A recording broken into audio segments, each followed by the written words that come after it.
하나님의 말씀 요한계시록 2장 1절부터 보시겠습니다. 요한계시록 2장 1절 에베소 교회의 사자에게 편지하라. 오른손에 있는 7뼈를 붙잡고 7 금촛대 사이를 거니시는 이가 이르시되. 우리 오늘서부터 이틀간입니다. 하나님 나라에 대한 약속에 대해서 2장과 3장 내용으로 우리가 나눠서 확인하게 되겠는데요. 성경 내용은 1장에 4교회, 2장에 4교회, 3장에 3교회가 나와져 있습니다. 그런데 서론 부분을 참고한다면 아무래도 오늘 3교회, 내일 다음 주에 4교회 하는 것이 구조상 또는 균형상 맞을 것 같아요. 그래서 일단 계획은 그렇게 세우고 진행을 하도록 하겠습니다. 일단 오늘 에베소 교회에게 편지하는 그런 그 내용으로 시작이 되어지지만 우리 서론 부분으로 한번 성경을 보셨으면 좋겠어요. 마태복음 16장 15절서부터 이렇게 주님께서 약속을 하셨습니다. 이르시되 너희는 나를 누구라 하느냐? 시몬 베드로가 대답하여 이르되 주는 그리스도시요 살아계신 하나님의 아들이시니이다. 예수께서 대답하여 이르시되 바요나 시몬아 내가 복이 있도다. 이를 내게 알게 한 이는 혈육이 아니요 하늘에 계신 내 아버지시니라. 또 내가 내게 이르노니 너는 베드로라. 내가 이 반석 위에 내 교회를 세우리니 음부의 권세가 이기지 못하리라. 내가 천국 열쇠를 내게 주리니 내가 땅에서 무엇이든지 매면 하늘에서도 매일 것이요 내가 땅에서 무엇이든지 풀면 하늘에서도 풀리리라 하시고 이런 그 내용이 있어요. 우리 하나님께서 우리 음부의 권세가 무너뜨리지 못하는 교회를 세우신다고 했는데 우리 예수님이 이 땅에 오셔가지고 제자들한테 하시는 말씀입니다. 근데 제자들한테 이 사람들이 나를 누구라고 하더냐? 예수님이 그렇게 물어봤어요. 그랬더니 뭐 구약에서 이야기했던 엘리야입니다. 아니면 또 뭐 죽었던 요한이 살아났다고 하덥디다. 이렇게 이야기를 하니까 예수님이 제자들한테 묻습니다. 너희는 나를 누구라 하느냐? 우리 예수 그리스도를 믿는 성도들인데 우리가 믿는다고 하시는 분이 누군지도 모르고 믿는 경우가 많아요. 그래가지고 세상 사람들은 조롱을 하기도 하죠. 예수를 믿는 뭐 자기 주먹을 믿겠다는 등 그 고사리 같은 주먹을 갖다 믿는다고 하는 인간이나 한심한 사람들이야. 한심한 사람들. 자기 흙으로 지음을 받은 인간인지를 모르고 기고만장하고 마치 하나님이 없다고 하는 세상에 그 미혹되어져 가지고 살아가는 불쌍한 인생들을 우리가 보게 됩니다. 그런데 제자 베드로가 그렇게 이야기를 했어요. 우리 이 주는 그리스도시고 그리고 살아계신 하나님의 아들이십니다 라고 이야기했다 했더니 주님께서 이 신앙 고백 위에다가 주님의 몸된 교회를 세우신다고 그렇게 이야기를 했어요. 주님의 몸된 교회를 세우시겠다. 그리고 이것은 어떠한 음부의 권세도 결코 무너뜨릴 수 없는 교회를 세우신다고 그렇게 이야기를 했다 했거든요. 그래 놓고 성도들한테 내가 너에게 천국 열쇠를 주겠다 이렇게 이야기를 합니다. 그래서 땅에서 매면 하늘에서도 매이고 땅에서 풀면 하늘에서도 풀린다고 이렇게 이야기를 해요. 요거를 우리 요한복음에서는 뭐라고 이야기를 했냐면 제사장과 나라를 삼으셨다 이렇게 이야기했다 한 겁니다. 우리 예수 그리스도가 참 제사직을 감당하심으로 해가지고 우리 첫째 아담으로 인해 가지고 상실되어졌던 양대 언약, 하나님께서 아담을 지으시고 이 아담에게 양대 언약을 주셨다고 이렇게 이야기를 했어요. 이 복과 나라를 주셨는데 이 주셨던 복과 나라를 에덴 동산에 이들을 이끌이 들이셔가지고 이제 성각을 알게 한 과일나무 열매를 따먹으면 너희들 다 죽는다 이렇게 이야기했다 했거든요. 이걸 우리 행위 언약이다 이렇게 이야기했다 합니다. 이걸 인해 가지고 선악과를 따먹고 불순종함으로 해가지고 세상으로 쫓겨났어요. 추방되어진 거를 양대 언약의 상실이다 이렇게 이야기를 합니다. 우리가 이제 이거 근본 언약이라고 이렇게 이야기를 했을 때 이 근본 언약을 상실되어진 거야. 그래서 복은 바뀌어가지고 저주가 되어졌고, 그리고 이 나라는 에덴 동산에 안식하는 하나님의 나라가 아니라 완전히 죄의 종로로 타게 되어지는 종의 나라, 죄의 나라, 여기에 우리 종이 되어진 거 아닙니까? 그러나 우리 주님께서 약속하신 대로 둘째 아담이신 예수님을 보내주셔가지고 이걸 회복을 갖다 해주셨어요. 이걸 우리가 예수 그리스도의 부활이라고 하는 사건을 통해 가지고 구약성경에서 이야기했던 전체의 내용을 가지고 설명하기를, 내가 음부의 권세를 이기시고 부활을 갖다 하셔서 철장 권세로 사단의 머리를 깨뜨리고 사망 권세를 이기시고 부활하셨다. 그리고 예수 그리스도께서 승천하심으로, 여기에요, 승천하심으로 하나님께로부터 그리스도라고 인정을 받으셨어요. 그리스도로 인정이 되어져 가지고 우리 예수 그리스도의 양성이 있다고 그랬죠. 그래서 인성이 있고 신성이 있는데, 예수님이 승천하심으로 비로소 이제 하나님의 그리스도임이, 하나님께서 이걸 증거를 다 하신 거예요. 그래서 이분이 지금 대주제가 돼가지고 주님의 몸된 교회, 이게 주님의 몸된 교회를 우리 대주제가 되시는 예수 그리스도가 철장 권세를 가지고 이겼던 분이기 때문에 모든 빛의 권세든 어둠의 권세든 주장을 갖다 하시는 그 주권을 가지고 주님의 몸된 교회를 친히 다스리게 되어진 거예요. 여기에 이제 오늘 첫 번째가 에베소 교회가 등장했다 한 겁니다. 에베소 교회가 등장했다 하는데, 편지의 내용이 형식이 같아요. 7교회가 전부 같기 때문에 이 에베소 교회에게 뭐라고 편지를 갖다 하셨는지의 내용을 우리가 보게 되면, 우리 그 앞에 주보에도 소개를 갖다 해드렸고, 신약성경 기자들의 예수 그리스도 증거다 이렇게 이야기를 하지 않았어요? 그 이야기는 뭐냐면, 예수님이 오셔가지고 주님이 주님의 몸된 교회의 머리가 되시면, 그다음에 이 머리 되시는 그리스도께서 승천해가지고 머리가 되셨으므로 그의 몸인 주님의 몸된 교회를 주님께서 이걸 이루어 가시겠다, 그런 그 이야기입니다. 그래서 예수님은 포도나무 비유로도 이야기를 하시고, 또는 지어져가는 반석 위에 짓는 집을 가지고도 설명을 하시고 그렇게 이야기를 하죠. 예수님이 기초가 돼가지고 주님의 몸된 교회가 세워져 간단 말이에요. 그거를 우리 복음서를 통해 가지고는, 이 복음서를 통해 가지고는 우리 뭐 4가지 주제를 가지고 설명했다 했잖아요. 그리고 우리가 기독론이라고 이렇게 이야기를 합니다. 그것은 뭐라냐면, 예수 그리스도의 직임을 통해서, 예수 그리스도의 신분을 통해서, 예수 그리스도의 사역을 통해 가지고, 예수 그리스도의 품위를 통해 가지고 우리 예수님이 그리스도라고 하는 기독론에 대한 것을 우리가 성경을 통해 가지고 마태복음, 마가복음, 누가복음, 그다음에 요한복음, 이걸 통해 가지고 확인했다 했던 거죠. 그런데 주님의 몸된 교회에 대해서는 이 직임에 대한 거는 우리 옥중서신이라고 이렇게 우리 사도들한테 목회서신이라고 해가지고 디모데 전서로부터 해가지고 디도서까지, 우리가 이거 뭐 여기는 우리 빌레몬서는 여기 포함되어져 있는 건데, 빌레몬서까지 해가지고는 하나님의 이 가지고 계시던 직임을 주님의 몸된 교회를 통해서 어떻게 이루시는가, 이걸 우리가 다 확인했다 했어요.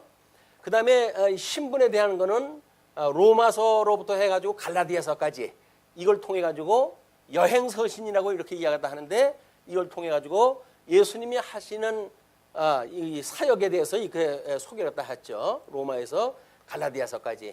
그리고 신부는 옥중서신이에요. 그래서 에베소로부터 해가지고 빌레몬서도 이 옥중서신에 있지만은 우리 성경 목록상 이 목회서신 뒤에 이제 이것이 붙어 있고, 이 옥중서신은 에베소로부터 해가지고 데살로니가 후서까지, 이렇게 해가지고 우리가 비록 사도 바울이 옥에 갇혀가지고 편지를 쓰고 있지만, 옥 바깥에 자유를 잊고 있다고 하는 자들에게 오히려 참 자유가 뭔지, 그래서 이거를 지금 가르쳐 준 것이 옥중서신이에요. 우리가 이 죄 가운데 지금 갇혀져 있다, 이게 지금 옥에 갇혀 있는 거죠. 이게 옥, 이것이 궁극적으로 가게 되면 지옥이 되어지는 거예요. 지옥. 궁극적으로는 지옥이지만 이게 계시 섭리상 우리들한테는 이걸 옥에 갇혔다, 또는 음부다, 개해나다 이런 여러 가지 표현을 다 쓰고 있어요. 그래서 우리 죽은 사람들은 이제 거기에 들어간다는 겁니다. 우리 중간 상태로 해가지고 죽은 사람들이 어디 가는가 이런 것들에 대해서 이야기가 나와져 있는데 옥에 갇혀 있다는 거예요, 우리가. 그러니까는 예수 그리스도로 말미암아 우리가 새 생명을 얻고, 우리가 중생이라고 이렇게 해야 합니다. 중생해가지고 새 생명을 얻은 사람들이 주님의 몸된 교회에 우리가 구성원이 되어지는 거예요. 주님의 몸된 교회에 구성원이 되어진다는 이야기는 한마디로 영생을 얻은 자, 영생을 얻은 자들의 모임이에요. 그러니까 세상 사람들이 감히 세상 논리를 가지고 주님의 몸된 교회를 이러고 저러고 하는 것은 말이 안 되는 겁니다. 요즘 교회에서 일어나는 일로 인해 가지고 신바람이 났어요. 세상에서. 왜? 주님의 몸된 교회라고 하는 데가 저렇게 사기를 쳤다는 둥, 부를 축적했다는 둥, 세습을 했다는 둥 해가지고 입방아에 오르내리고 그러잖아요. 그러나 주님의 몸된 교회를 지네들이 감히 까불고 그러면 안 되는 거예요. 예. 그건 하나님께서 이거를 나중에 심판했다 하시지만 이 주님의 몸된 교회를 이러고 저러고 자주간 시비를 갖다 걸었거나 했던 자들은 하나님께서 그냥 놔주질 않습니다. 지금도 지옥에 있는 자들이 있지만, 지옥에도 옥에 갇힌 자들이지만, 그 자들이 주님의 몸된 교회에 대해서 좌지우지 이러쿵 저러쿵 해가지고 시비를 논한다는 이야기는 세상 해 아래 논리를 가지고 천상세계의 걸 갖다 비판한다는 이야기니까 말이 안 되는 거예요. 그러나 워낙 주님의 몸된 교회가 이제 우리 일곱 교회 중에도 있지만은 부요롭게 되어지게 되면 이게 망하게끔 되어져 있어요. 주님께서는 예수 그리스도만 부요하시다라고 이야기를 또 해야지 세상의 걸 가지고 부요로운 데 빠져버리게 되면 그 부가 결국은 인간을 이 신령한 세계로부터 해 아래 세계로 끌고 내려가요. 그러니까 우리가 끊임없이 우리 보고 기도를 하다 그렇게 하잖아요. 예, 우리가 주께 기도할 때 뭐라 그럽니까? 부요롭게도 맛이 없고 그리고 가난하게도 맛이 없고 그걸 왜 그렇게 기도를 하다 할까요? 이왕이면 떼돈을 줘가지고 700억이 됐든 800억이 됐든 찾아오고 살면 얼마나 좋겠어요. 근데 왜 주님께서는 부하게도 마옵시고 이렇게 기도를 하다 하라고 그럴까요? 사람이 부하게 되면 해 아래 걸로 부하게 되어지게 되면 우리 천상세계 신령한 세계의 눈이 어둡게 되어져 있어요. 이 재물과 하나님을 겸하여 섬길 수 없는 이런 하나님이 좋아하시는 것이 무엇인지를 모르게 되어지게 되면 눈에 보이는 걸 취해가지고 마치 그걸 성공 여부를 따지는데 성공하면 모릅니까? 지옥 갈 인생이. 우리는 하나님으로 말미암아 예수 그리스도의 그 부요함에 참여가 돼가지고 그분 한 분이면 좋게요 라고 살다가 주님께서 오라고 했을 때 그 부요로운 하나님 나라의 백성이 되어진다고 하는 것이 우리들의 소망이에요. 그런데 워낙 이제 하나님의 이 말씀이 선포가 되질 않고 사악한 세대의 짐승 권세들에게 미혹을 당하다가 보니까 우누사자와 같이 이게 지금 우리를 에워싸고 있잖아요. 예, 성경에서는 그렇게 이야기를 합니다. 할 수만 있으면 택한 자라 할지라도 무너뜨리려고 해가지고 물자를 갖다가 지금 고르고 있어요. 이거를.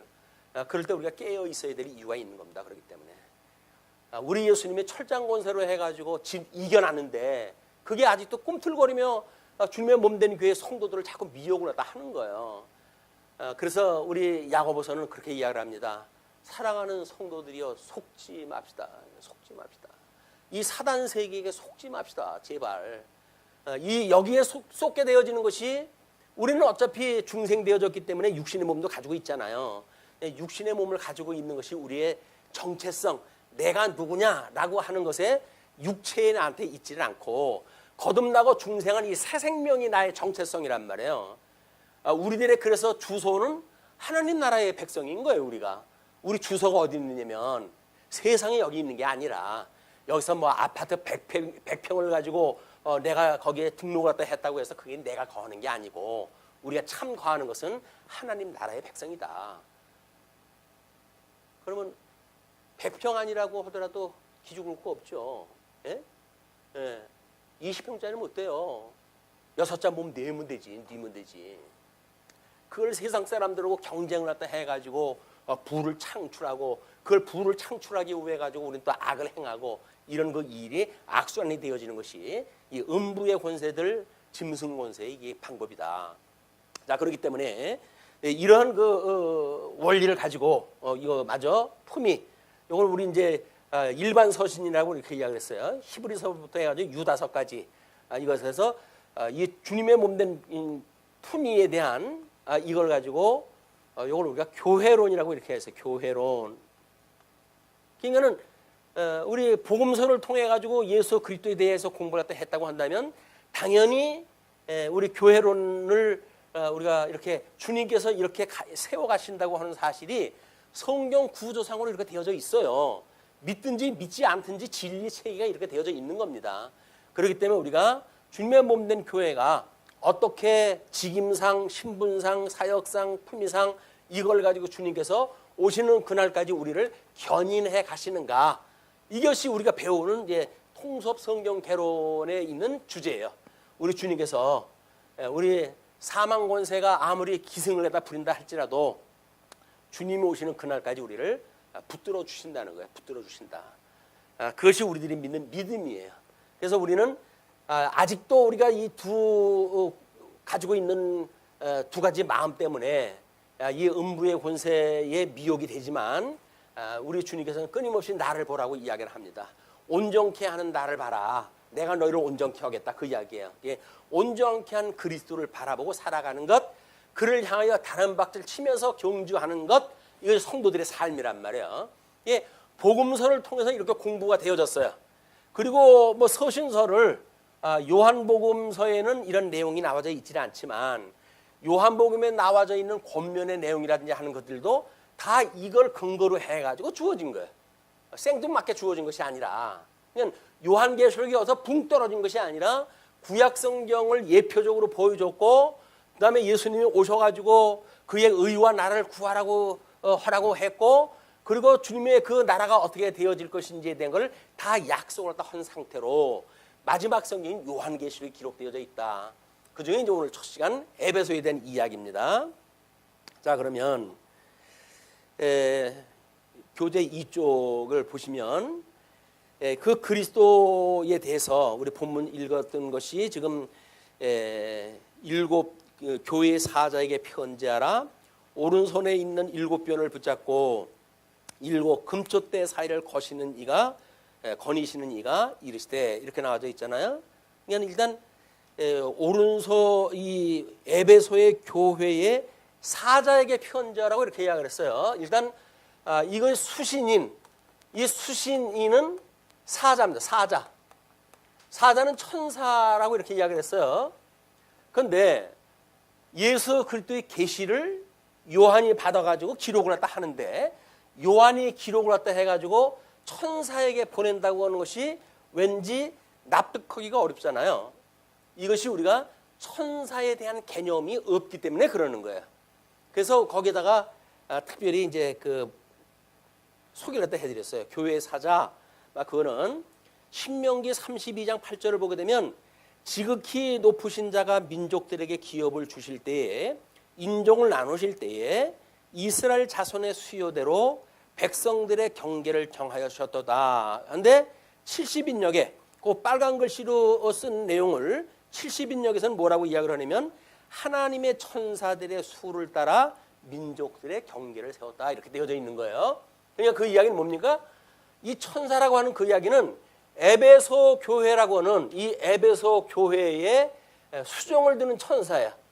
하나님께서 보내주셨던 수종드는 천사. 그러니까 에베소 교회의 모든 것들은 이 천사의 수종하에 지금 움직여지는 거예요. 개인이 되어졌던, 단체가 되어졌던 이 천사가 그들을 지키신다. 하나님의 일꾼으로 보내가지고 우리를 갖다 지켜주신단 말이에요, 이거를. 그러니까는 우리 사도행전에서도 우리가 그걸 봤죠. 옥에 갇혔던 베드로가 이제 그게 추록을 났다 하니까 그의 추록을 위해서 기도하던 자들이 사도 베드로가 추록이 돼가지고 집 앞에 와 있다 그러니까 그럴 리가 있냐? 네가 잘못 봤지. 이것이 하나님이 하신 일을 믿지 못하는 사람들의 이야기예요. 그들은 지금 종교적으로 기도를 다 하고 있어요.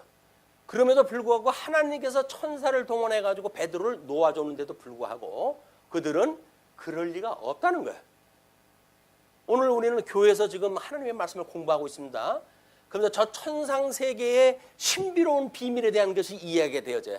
그런데 우리가 그 이야기를 들으면서 그럴 리가 이렇게 생각을 하신다고 한다면 이 베드로의 추록을 위해서 기도는 하고 있으나 하나님의 그 능력을 믿지 않는 그때의 사도들과 다를 바가 없다는 거야.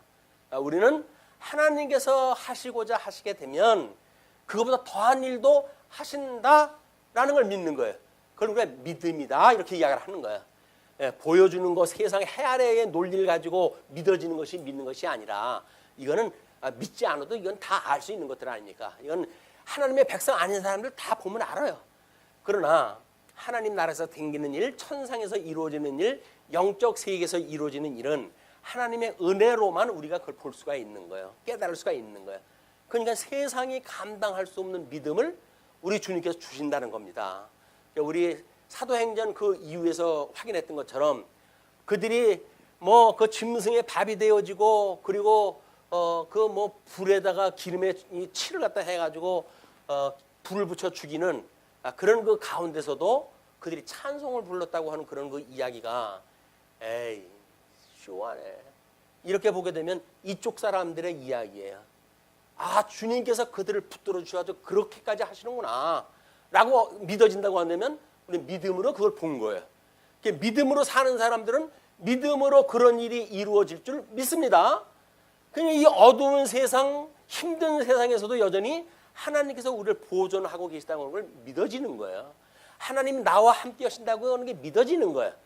우리 뭐 임마누엘 우리 주님이 되셨던 분이 이 땅에 인간의 몸을 입고 이 땅에 오셨다. 그걸 임마누엘이라고 하지 않습니까?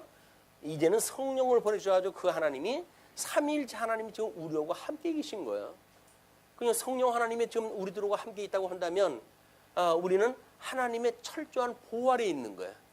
그래서 오늘 아침에 어저께 저녁도 우리가 이렇게 하룻밤 저녁에 잠 잘 자고 아침에 식사를 하고 우리 교회당에 올 때까지 하나님의 은혜로 우리 보호를 받으면서 왔어요. 천사가 우리들 발걸음 하나하나 다 인도를 하는 인도를 따라서 왔어요. 그런데 그것이 보여지질 않으니까 내가 조심해서 왔구만 무슨 천사가 날 그렇게 했다고 그래? 그런 분은 이쪽의 생각을 가지고 하는 거예요. 그러나 우리 천상계의 천사가 우리를 보호하고 있다고 하는 것이 믿어지는 사람은 천사가 우리의 발걸음 하나하나까지 인도하셨다는 거예요. 하나님께서 우리의 오른손을 붙드시고 우리를 인도하셨다는 거예요. 그래서 우리가 넘어져도 아주 엎드러지지 않도록 우리 하나님께서 우리를 붙들고 계시다라고 하는 걸 믿는 것을 우리가 신앙생활이라고 하는 겁니다. 그런 그 신앙생활을 이런 복음을 주 70년 성전이 무너지고 그리고 예수님의 그런 그 순수한 복음을 깨달았던 교회는 이제 어려움에 직면을 하기 시작을 합니다.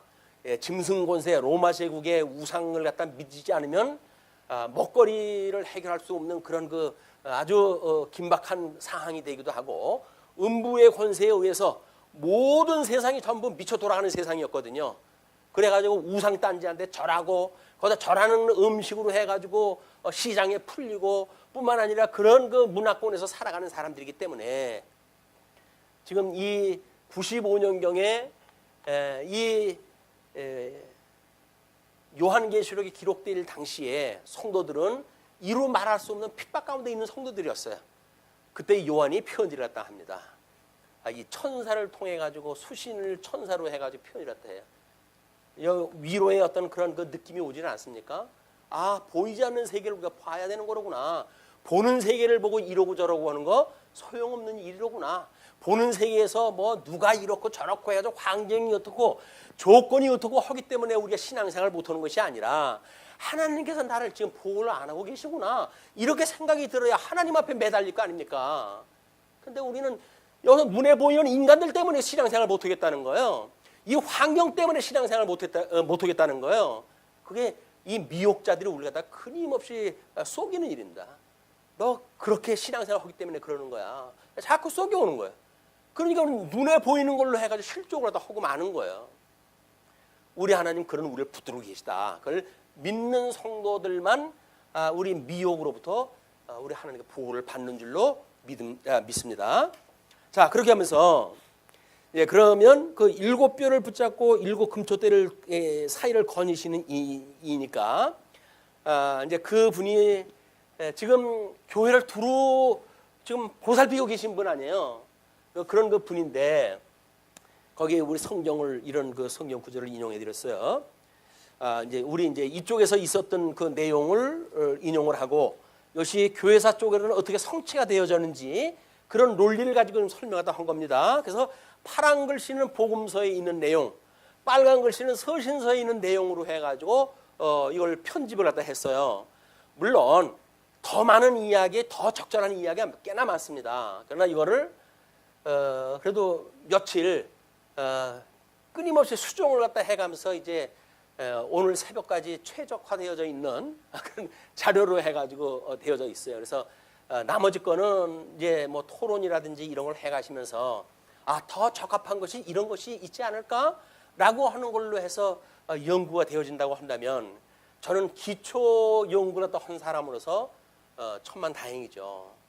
저한테 모든 걸 미루지 마시고 이걸 자료를 갖다 나눠드렸으니까 그렇게 보시면서 이거보다는 이것이 더 적합하겠다라고 하는 내용들이 있으면 또는 다양한 그런 내용들을 주제별로 정리를 또 하시면 더 많은 어떤 은혜를 받을 수 있는 기회가 되지 않을까 생각이 듭니다. 자, 요한복음 13장 34절에서는 그렇게 이야기를 합니다. 새 생명을 너희에게 주노니 서로 사랑하라. 내가 너희를 사랑한 것 같이 너희도 사랑하라. 그러면 주님의 몸된 교회의 구성원이 되었다는 그 이야기는 예수님을 본받아 가지고 예수님이 하나님의 사랑을 인하여서 그리고 우리를 사랑하기 위해 가지고 십자가에 못 박아 죽임까지 당하신 분 아니에요? 그러니까 내가 너희를 위해서 사랑했던 것처럼 너희도 피차 사랑하라 라고 하는 것이 에베소 교회에 주어졌던 약속의 이야기였어요. 그런데 우리 마태복음 3장 8절에 그러므로 회개에 합당한 열매를 맺고 속으로 아브라함이 우리 조상이라고 생각하지 말라. 내가 너희에게 이르노니 하나님이 능히 이 돌들로도 아브라함의 자손이 되게 하시리라. 참고로 다 하시고 요한이서 2장 7절 사랑하는 자들아 내가 새 계명을 너희에게 쓰는 것이 아니라 너희가 처음부터 가진 옛 계명이니 이 옛 계명은 너희가 들은 바 말씀이거니와. 그리고 사랑을 하는 이야기예요. 그러니까 지금 요한이 이 사랑하라고 하는 그 이야기는 예수님이 사랑하라고 했던 그 이야기죠. 그러나 이것이 예수님이 주었던 새 계명이라고 해가지고 뜬금없이 예수님이 주신 것이 아니라 이미 구약 성경에 사랑을 갖다 하라고 하는 것이 주어졌다는 거예요. 그래서 이 사랑이 우리 하나님을 사랑하고 이웃을 사랑하는 것, 이것이 율법의 대강령이라고 그러지 않았어요. 신명기에 나와져 있기를 아주 못을 박았어요. 이것이 율법의 대강령이다. 그런데 율법과 선지가 오실 예수에 대해서 예표 아닙니까? 그러면 마땅히 사랑하는 거예요. 사랑하도록 이미 약속이 되어져 있던 거예요. 그 사랑을 우리 주님께서 오셔가지고 친히 이루신 거예요. 십자가의 죽으심으로 해가지고 하나님 앞에 죽기까지 충성한 걸 보여주셨어요. 어떻게 더 사랑합니까? 내 몸을 다 바쳐서 사랑하다 했는데, 그리고 우리를 위해 가지고 십자가에 죽으셨으니까 예수님이 돌아가신 것도 마음을 다하고 뜻을 다하고 몸을 다해가지고 우리를 위해서 돌아가신 거예요. 우리를 끔찍이 사랑하신 분이 그분이, 아니 우리를 위해 가지고 죽으셨다고 하는 그분도 우리가 만약에 우리 어떤 서열 순위로 해가지고 뒤로 밀린다고 한다면 우리는 구원받지 않은 사람이죠. 주님으로 인해 가지고 우리 사랑이 확인되어졌다고 한다면, 적어도 1만 달란트 탕감받았다고 하는 것이 믿어지게 되면 100데나리온 빚진 자를 용서하는 것은 너무나 당연한 이야기예요. 그런데 100데나리온 빚진 자를 갖다 우리는 옥에다 집어넣어 버리잖아요. 나는 그거 못 견뎌, 넌 죽어봐야 돼 라고 넣잖아요. 왜 그런 악한 마음이 만들어질까요? 이 큰 사랑을 깨닫지 못했다는 이야기예요. 뭐 이래라 저래라 할 될 문제가 아닙니다. 이것만 깨닫게 되어지게 되면, 아니 내가 1만 달러 탕감을 받았는데 물속에 빠진 사람 건져내는데 보따리 내놓으라고 그럴 수가 있냐고요. 세상 이치로 봐도. 이것이 사악한 인간들이 가지고 있는 본성이다. 그러나 성령의 역사로 그 사랑을 깨달았다고 한다면 우리 사랑은 이미 우리 예수 그리스도 완성이 되어진 것이고, 그리고 모든 율법이 너희들의 사랑으로 완성이 되어진다고 이렇게 이야기했다 했잖아요. 그러니까 예수님이 주님의 몸된 교회 성도들로 하여금 사랑하게 하셔서 온전케 한 율법을 다 완성하신다. 그런 그 내용이 소개가 되어진 겁니다. 자, 그리고 이제 우리 2절로 3절 보게 되면 행위, 수고, 인내, 불의를 드러내고 부지런함을 칭찬을 갖다 하죠. 네, 우리 그 내용을 보시게 되면 칭찬이라고 칸을 갖다 만들어 놓고 써놨어요. 그래서 내가 내 행위와 수고와 내 인내를 알고 또 악한 자들을 용납하지 않는 것과 자칭 사도라 하되 아닌 자들을 시험하여 그의 거짓된 것을 내가 드러낸 것과 또 내가 참고 내 이름을 위하여 견디고 게으르지 아니한 것을 아노라. 그 6절로 건너뛰면 오직 내가 이것이 있으니 내가 니골라당의 행위를 미워하는도다. 나도 이것을 미워하노라. 이 에베소 교회가 하나님의 말씀으로 이제 이렇게 양육이 되어져 가는데 처음에 첫사랑을 깨달은 적이 있었어요. 그런데 세월이 흘렀어요. 그래놓고 이 사람들이 이 하나님의 말씀을 교리화, 이걸 갖다 만들어가는 과정을 통해 가지고 이성주의화 되어지고 만 거예요. 하나님의 말씀이 이렇게 해간다고 믿는 것이 예수님을 믿는 건데, 예수님을 믿는다고 하는 그 믿음으로부터 점점 자기네들이 알고 있는 지식체계를 가지고, 그리고 마치 자기네들이 섰다, 안다, 뭐 이루었다, 이렇게 해가지고는 세상 사람들을 판단하고 그 사람들 두루지 못하게 만들고 배격하고, 그러니까는 형식적으로 보게 되면 이단들이 여기 발을 못 붙였어요. 그러니까 우리 예수님이 칭찬할 만한 일을 갖다 했어요. 근데 문제가 이제 그 다음의 이야기예요. 그것이 4절 처음 사랑을 버리는 것에 대한 책망이 있게 되어지죠. 그거를 빨간 그 표 안에 책망이라고 그랬어요. 그러나 너를 책망할 것이 있나니 너의 처음 사랑을 버렸느니라. 이걸 버렸다는 거예요. 이 첫사랑의 기초 후에 주님의 몸된 교회에 이런 일 저런 일이 세워지는 건데, 이 기초 자체를 믿지 않으니까 이 기초 위에 세운 것은 모래 위에 지은 집과 같아서 이걸 하나님의 근본적인 예수 그리스도를 믿는 그 믿음에 기초되어진 것이 아니라 자기네들 알고 있는 지식 세계를 가지고 이거를 자랑을 삼는 거예요. 우리도 여기에 빠지기가 10중 8구입니다. 왜 그럴까요? 우리는 뭐 성경을 가지고 뭐 창세기로부터 요한계시록까지 잘 연구가 되어져 있다고 하니까 우리가 알고 있는 것이 내가 알고 있는 것처럼 착각이 들어요. 내가 믿고 있는 것처럼 착각이 들어요. 그러니까 내가 주인 노릇을 갖다 해야 돼요. 에이, 그렇게 하면 안 돼. 이렇게 해야 돼. 그게 뭐예요? 예수님이 하는 모든 일을 갖다 부정하고 자기가 주인 노릇 하겠다는 거 아닙니까? 이것이 잘못되어져 있는 교회의 문제란 말이에요. 만약에 그래서 주님의 몸된 교회에 임직자를 세울 때마다 끊임없이 권면하는 게 뭡니까? 주장하는 자세를 취하지 마시고, 그게 끊임없이 이야기다 해줘요. 주장하지 말라는 거예요. 사람이 조금 뭔가 이 완장을 둘렀다 하게 되면 그 다음부터는 위에 군림을 하고 싶어 하는 거예요. 모든 사람들을 내 발 아래 놓고, 그리고 내가 좌지우지 해가지고 내 맘대로 쫄게 쓰듯이 그렇게 써버리고 싶은 거예요. 그것이 지금 현대 교회의 아픔입니다. 이 에베소의 교회 문제뿐만 아니라 지금도 교리화되어져 있고 뭔가 체계화되어져 있고 행정 중심화되어져 있고 한 교회들은 첫사랑을 다 잊어버렸어요. 그래놓고는 이걸 가지고 교회를 하다 운영하다 해가니까 어떻게 하면 합리적일까? 어떻게 하면 효율적일까? 어떻게 하면 돈을 많이 축적을 할까? 어떻게 하면 많은 사람들한테 연보를 갖다 끌어들일까? 이런 쓸데없는 거에 생각이 돌아가는 거 아니에요.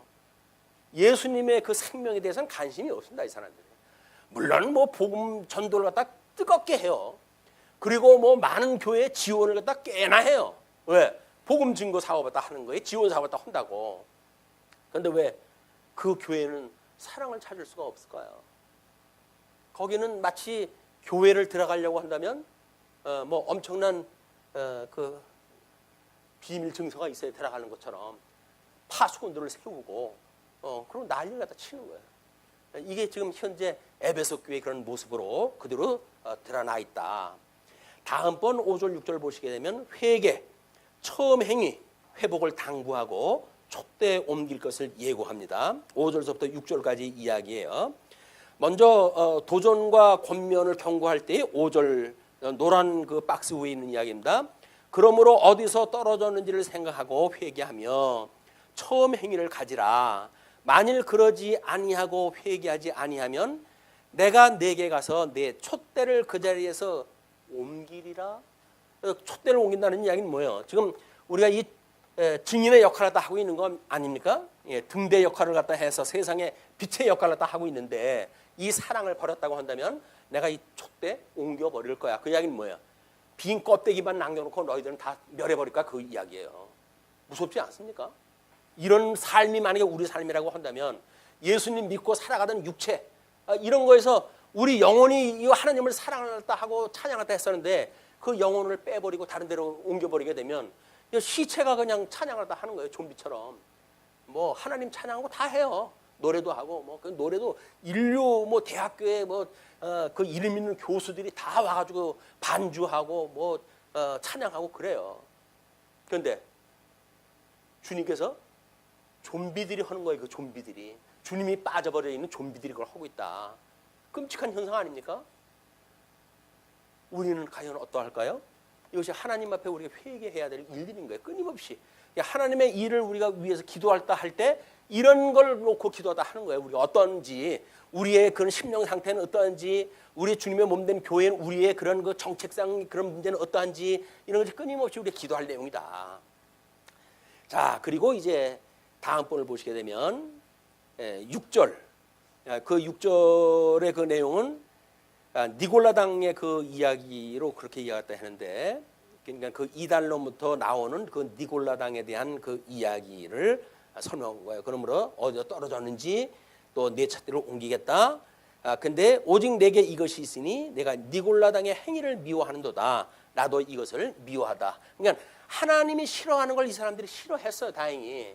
근데 그 하나님께서 싫어하시는 니골라당이라는 것이 과연 뭔가 그 개념을 여기서 정리를 갖다 하고 넘어가야 나중에 이제 본론에 들어가 가지고 짐승 권세, 음부의 권세 공격을 갖다 할 때 잘 이해가 될 거라고 생각이 들어서 소개를 갖다 해드렸어요.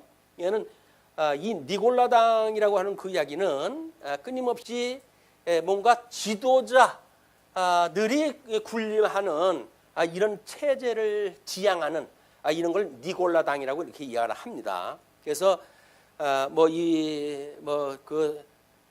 교회의 지도자 노릇을 하고 싶어 해가지고 중세 때는 우리 뭐 어거스틴 때까지 진리를 가지고 교회사가 이루어졌다고 한다면 중세로 들어와 가지고 2층 교회관이 만들어지지 않습니까?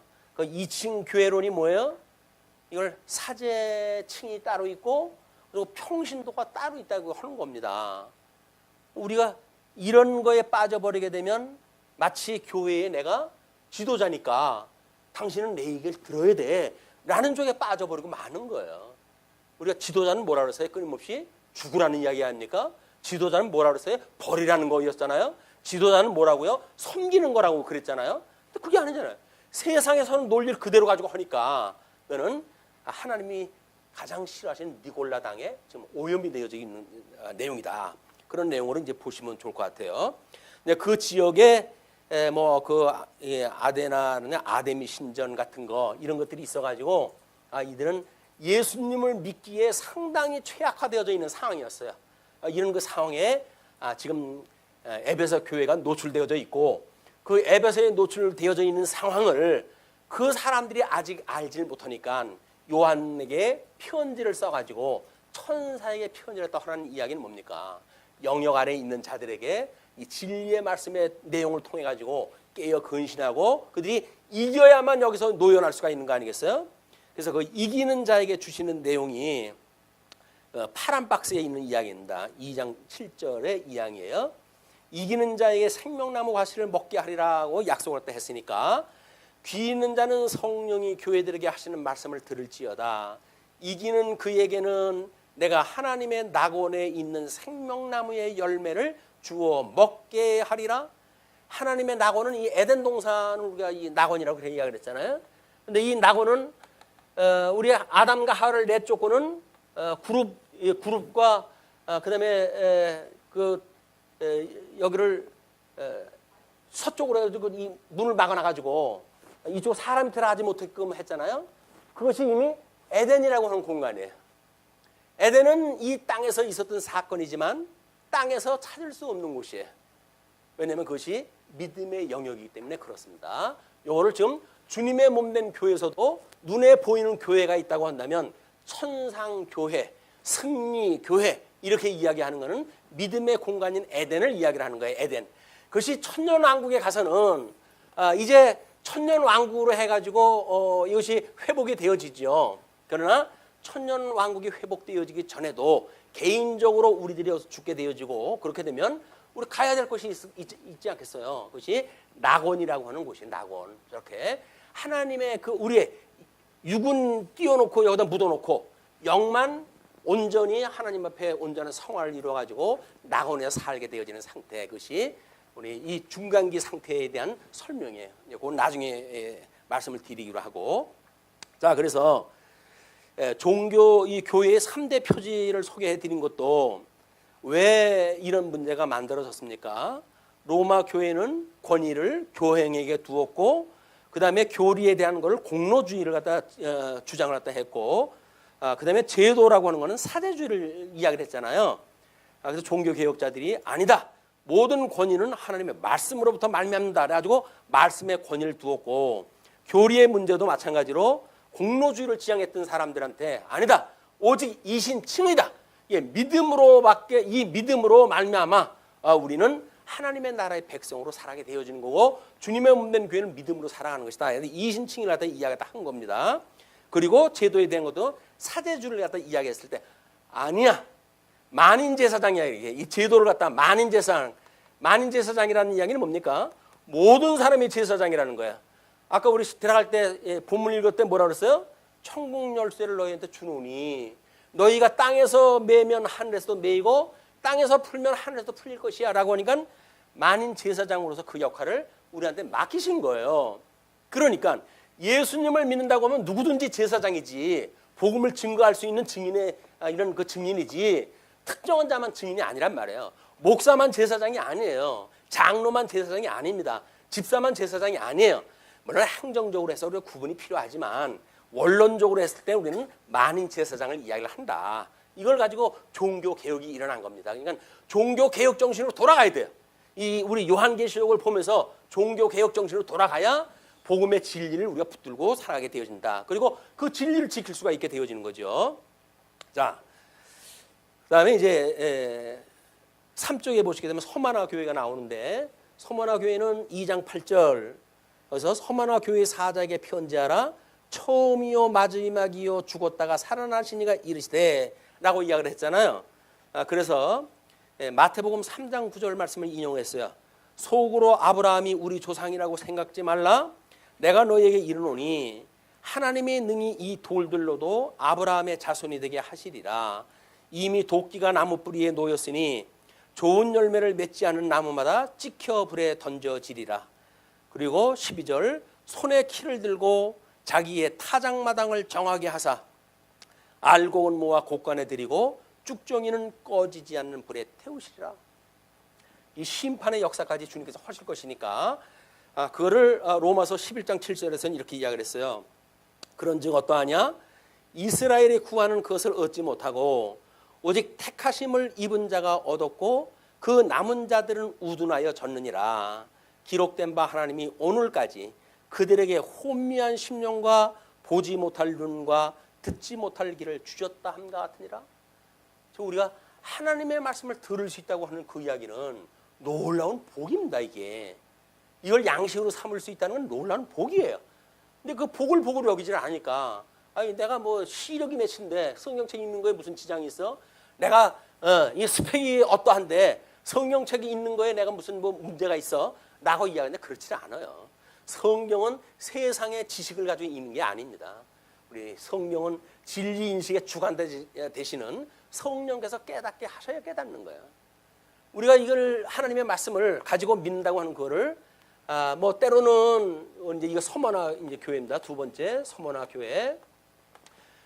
뭐 이 말씀을 깨닫는다는 이야기를 주지주의적인 믿음이라든지 또는 주정주의적인 믿음이라든지 또는 주의주의적인 믿음을 가지고 이것이 우리들이 그걸 안다고 생각이 들잖아요.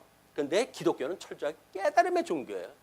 우리 하나님께서 상실했던 우리들의 마음을 회복시켜줘서 하나님의 말씀이 깨달아져야 되는 거예요. 근데 머릿속에다 입력되어지는 어떤 정보를 가지고 마치 그것이 우리들의 하나님 말씀인 것처럼 오해를 갖다 해버리니까 말씀만 많이 알고 있으면 그 사람은 왕이야. 왜? 자기가 다 알고 있다고 생각이 드니까. 말씀을 알면 모르십니까? 회복되어진 마음이 없다고 한다면 그건 소용없는 거예요. 정보로 이야기를 한다면 예수님 오실 때 유대인들은 성경을 다 외웠어요. 그런데도 불구하고 예수님 모르잖아요. 십자가에 못 박아 죽이잖아요. 마찬가지로 지금도 성경을 잘 아는데 우리가 이 사랑이 없다고 한다면 성도들을 뒤에다가 어떻게 해요? 죽이는 거예요. 줄을 틀어요. 내 맘에 안 든다고 하면 줄을 틀어버리는 거야. 그래놓고 나는 사랑한다고 이해했다 하니까 우리는 그런 사랑 거절합니다. 난 주님의 사랑으로 족하지 당신의 그런 사랑은 나한테 원치는 않아요. 사양해야 돼. 그런 사람 이렇게 내가 너를 사랑하기 때문에 너를 죽이는 거야 라고 한다고 하면 저는 사양하겠습니다. 사랑받지 않아도 좋아요. 우리 주님의 사랑으로 충분하니까 당신이 나를 사랑하는 그런 간섭 나는 안 받겠어요 라고 우리가 선언이 돼야 되는 거예요.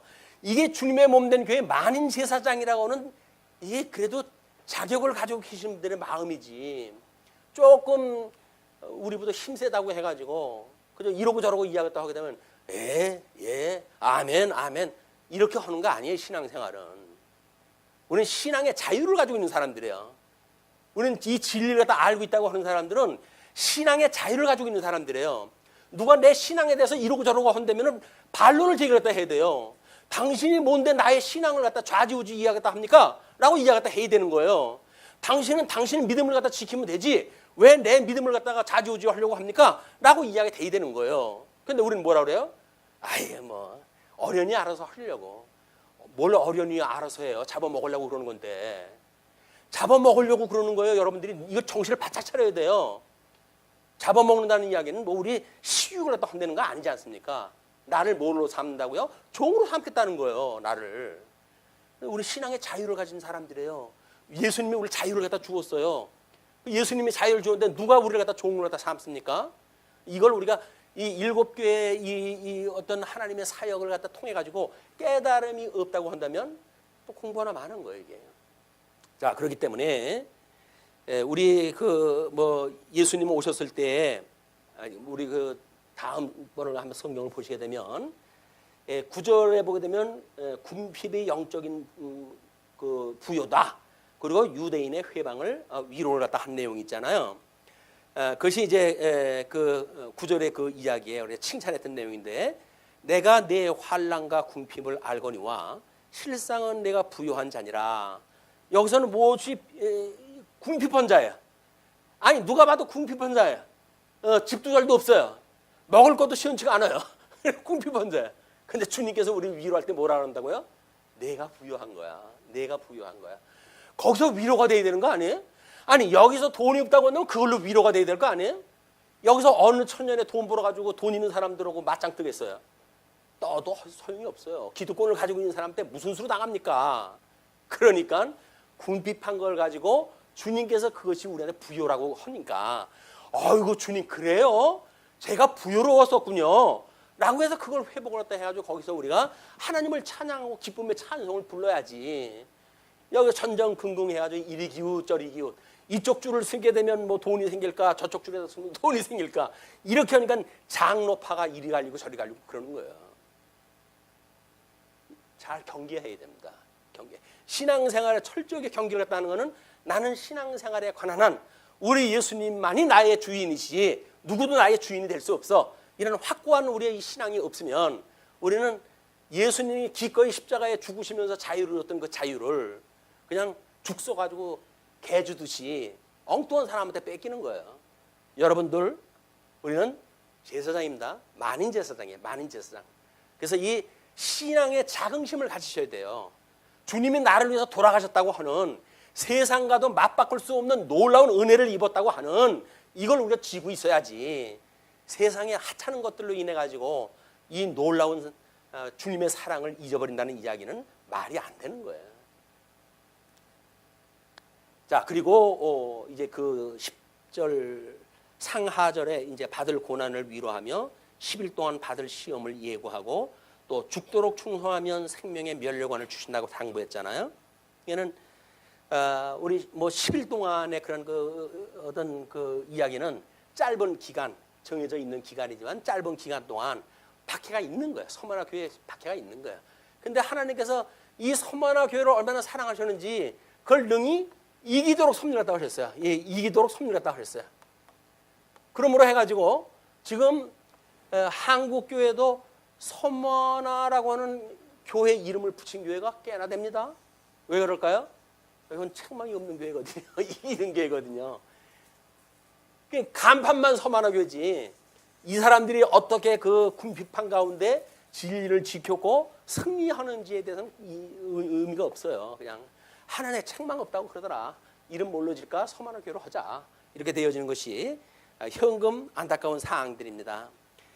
그들이 이제 그 해왔던 걸 보게 되면 그 11절에 그들에게 이제 그 이기는 자들에게 둘째 사망의 해를 받지 않도록 하신다고 약속하다 하셨는데 이때 서머나 교회에 황제 숭배라든지 이런 것이 말도 못했어요.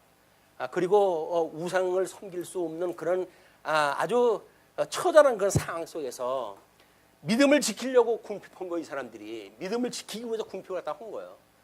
그 악하고 타협을 하지 않냐고 짐승권세, 음료권세에 우리가 타협을 하지 않냐고 진리를 지키기 위해 가지고 기꺼이 궁핍한 이자들, 우리 이 성도를 주님께서는 너희들이 부요로운 자다 이렇게 이야기하신다는 거죠.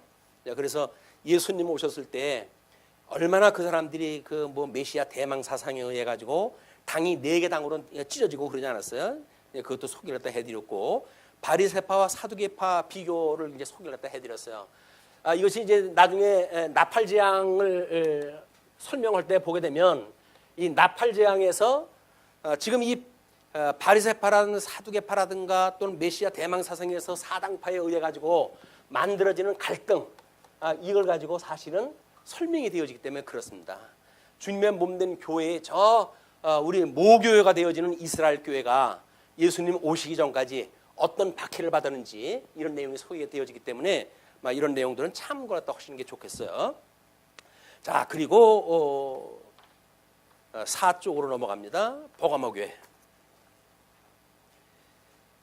우리 그 주보에 보시게 되면 2장 12절 좌우에 날선 검을 가지신 이로 소개가 되어져 있어요. 그래서 그리스도는 좌우에 날선 검을 가지신이다. 요 형상을 보게 되면 지금까지 설명이 되어졌지만 앞에 1장에서 소개되어진 예수 그리스도의 형상을 우리가 보죠. 형상, 뭐 여러 특징적인 걸로 나뉘어져 있지만 그분이 어떠한 분인가를 이야기하다 하고 그다음에 하나님의 나라를 이야기하실 때 그 형상을 가지신 분이 지금 메시지를 이야기한다는 이야기는 뭔가 언약대로 이루신다고 하는 그런 뉘앙스가 있는 거예요. 여기에서 그런 거를 우리가 찾아내고 그렇게 해서 주님의 몸된 교회는 예수 그때의 그 약속으로 인해 가지고 이루어지고 있다라고 하는 것을 우리 믿게 되어지게 되면 현금 우리의 삶을 통해서 일어나는 모든 일들에 대해서 진정한 자유를 갖게 되어지고 그리고 이 신앙적인 본질을 우리가 발견함으로 해가지고 기쁨과 즐거움으로 신앙생활이 가능하다. 그렇지 않으면 여전히 예수를 믿는데도 불구하고 세상의 논리에 빠져버리고 마는 거예요. 그런 걸 우리가 유념할 필요가 있다. 그래서 이제 세 번째 버가모 교회에 대한 이야기입니다. 버가모 교회의 두 번째 사항은 13절에 사단의 위가 있는 곳에서 저버리지 않는 믿음을 칭찬하는 내용이 소개가 되어지죠. 그 칭찬 연록 속에 있는 그 부분입니다. 내가 어디에 사는지를 내가 아노니 거기는 사단의 권세가 있는 데라. 내가 내 이름을 굳게 잡아서 내 충성된 증인 안디바가 너희 가운데 곧 사탄이 사는 곳에서 죽임을 당할 때에도 나를 믿는 믿음을 저버리지 아니하였도다. 예수를 믿기 때문에 순교한 자가 있음에도 불구하고 거기에 미혹되지 아니하고 믿음을 갖다 지킨 거야. 이 믿음의 정절을 갖다 지켜가지고 지금까지 유지가 되어 오고 있는 거예요. 그러니까는 예수님께서 그거를 칭찬을 갖다 하시는 겁니다.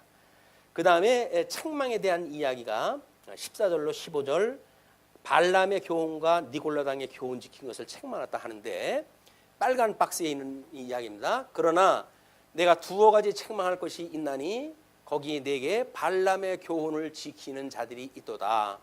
발람이 발락을 가르쳐 이스라엘 자손 앞에 걸림돌을 놓아 우상의 제물을 먹게 하였고 또 행음하게 하였느니라.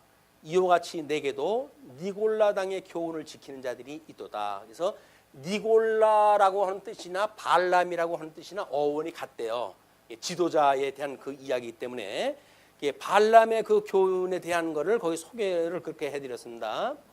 발람의 교훈은 하나님의 백성으로 하여금 이방 사람들과 자폰을 하게 하고 우상 숭배하는 일에 타협케 한 것을 가리킨다. 그래서 우리 그 밑에 그림처럼 민수기의 발람의 사건을 그림으로 소개를 해드렸고 발람에 대한 내용을 거기다 소개를 해드렸어요.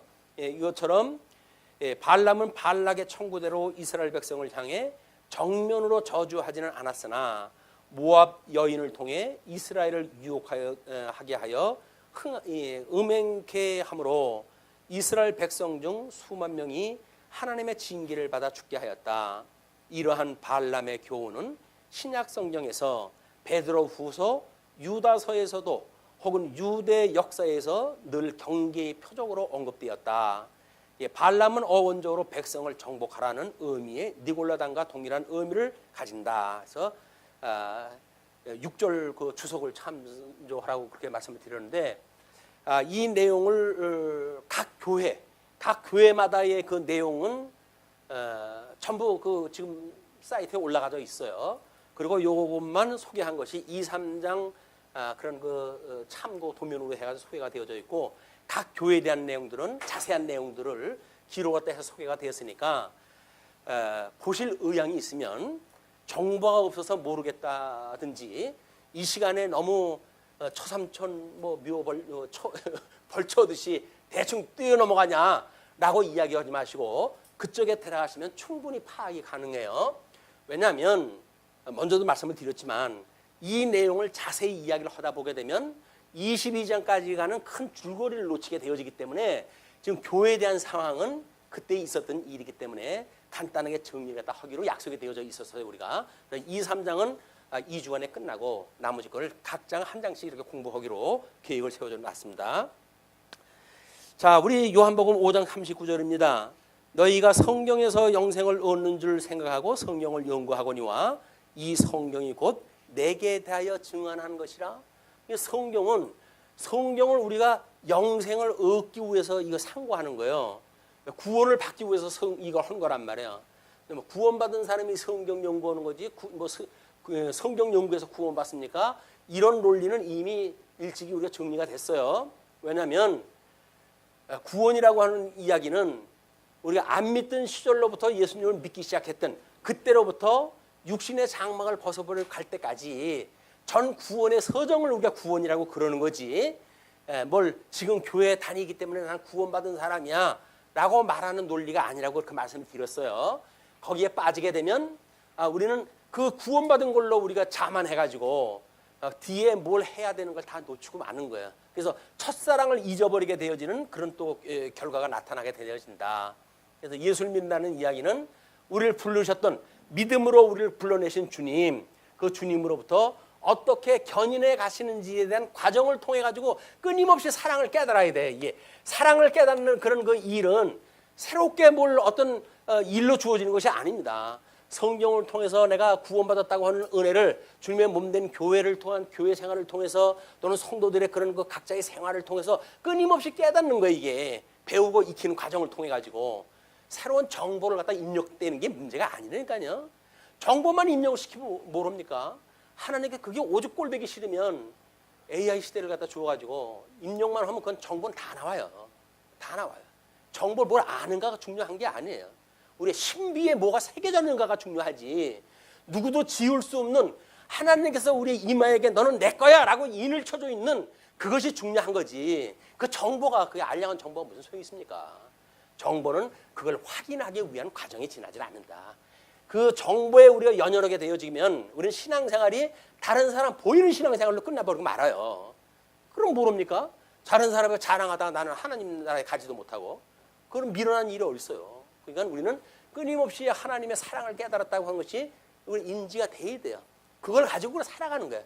그게 말씀의 운동력이에요. 그게 끊임없이 말씀을 우리가 그 운동력에 의해서 우리 주님이 우리를 얼마나 사랑하시는지 그 사랑을 깨닫고 이렇게 생활을 하셨으면 좋겠다.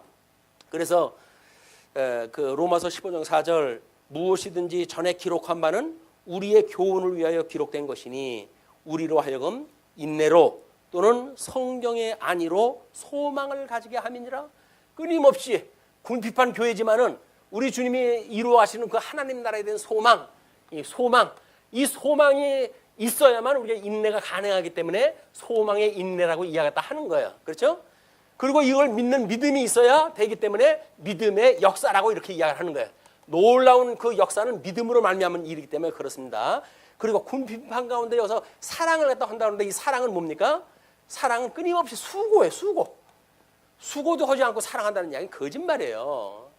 아기를 갖다 하나 키워도 온 정신을 다 그 정성을 들여가지고 애를 그 키우는데 우리들이 사랑을 갖다 한다고 그러면서 다른 사람을 굴림하고 그래서 재미 좀 봐가면서 이 사랑을 한다고요? 아닌 거예요. 사도 바울은 그걸 자기를 관제물로 드린다 이렇게 이야기를 했어요. 복음을 위해서 관제물로 드린다. 매일같이 죽는 일들, 나를 부인하는 일들, 이것이 사랑의 수고로 다 맞는 일이다. 베드로 후서 2장 15절 보시게 되면 저희가 바른 길로 떠나 미혹하여 부올의 아들 발람의 길을 쫓는도다. 그는 불의의 삭슬을 사랑하다가 자기의 불법을 인하여 책망을 받되 말 못하는 나귀가 사람의 소리를 말하여 이 선지자의 미친 것을 금지하였느니라. 끝으로 17절입니다. 17절을 보시게 되면 귀 있는 자는 성령이 교회들에게 하시는 말씀을 들을지어다. 이기는 그에게는 내가 감추었던 만나를 주고 또 흰 돌을 줄 터인데 그 돌 위에 새 이름을 기록할 것이 있나니 받는 자밖에는 그 이름을 알 사람이 없느니라. 만나 일용할 양식을 끊임없이 받아서 이기는 자에게 주어졌던 것을 지금도 우리 간헐적으로 이길 때마다 그 만나의 그 우리 하나님의 축복을 받는 이런 시간이 됐으면 좋겠습니다. 오늘은 여기까지 말씀 줄이죠.